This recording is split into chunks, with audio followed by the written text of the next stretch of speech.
रक्षाबंधन का त्योहार भाई बहन के आपसी प्रेम का तो प्रतीक है ही, जिसमें बहन जो है वो भाई को उसकी रक्षा और सुरक्षा के लिए राखी बांधती है, यानी कि रक्षा सूत्र बांधती है, जिसे धागा भी कहा जाता है। सूत्र को धागा कहते हैं, जिसके आज बहुत सारे रूप मौजूद हैं, जिसे हम कलावा, मौली या आजकल की जो बहुत सारी रंग बिरंगी राखियां मिलती हैं उसके रूप में उसे बांधते हैं। इसे रक्षा सूत्र कहा जाता है, जिसमें भाई और बहन दोनों ही ये प्रण लेते हैं कि जब उन दोनों में से किसी को भी रक्षा या सुरक्षा की जरूरत होगी तो वो दोनों ही हमेशा एक दूसरे के लिए मौजूद रहेंगे। रक्षाबंधन के इस त्योहार का भौतिक महत्व होने के साथ साथ आध्यात्मिक महत्व भी है, जो हमें ये बताता है कि संपूर्ण जगत, ये पूरी दुनिया हमारा अपना घर है। ये भूमि, ये धरा हमारा अपना घर है। तो हमें इस दिन यानी कि रक्षाबंधन के दिन हमें एक कामना करनी चाहिए कि इस पूरे जगत में भाईचारे की भावना हो, सौहार्द हो, प्रेम हो।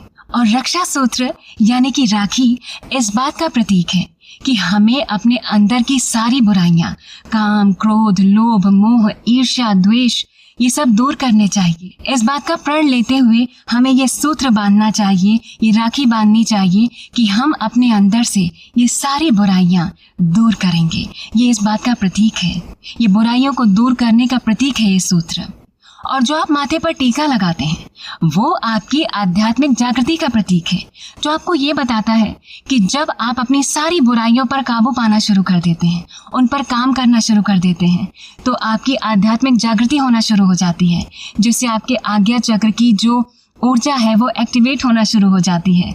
तो ऐसे में वो ऊर्जा आपको परेशान ना करे और वो बैलेंस में रहे। इसीलिए आप जो है वो रोली या चंदन का टीका लगाते हैं, जो कि आपके मस्तिष्क और आज्ञा चक्र के आसपास आपको शीतलता प्रदान करता है, आपकी ऊर्जा को बैलेंस रखता है, ठंडक देता है।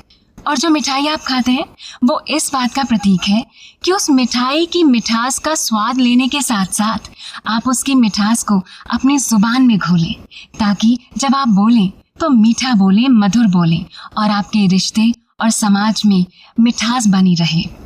रक्षाबंधन का जो त्योहार है वो सिर्फ भाई बहन के प्रेम का ही प्रतीक नहीं है, बल्कि ये त्योहार आपको खुद से मिलाता है, आपकी चेतना से मिलाता है। ये त्योहार आपको बताते हैं कि आपको प्रकृति से जुड़े रहना है, क्योंकि प्रकृति आपकी सच्ची साथी है।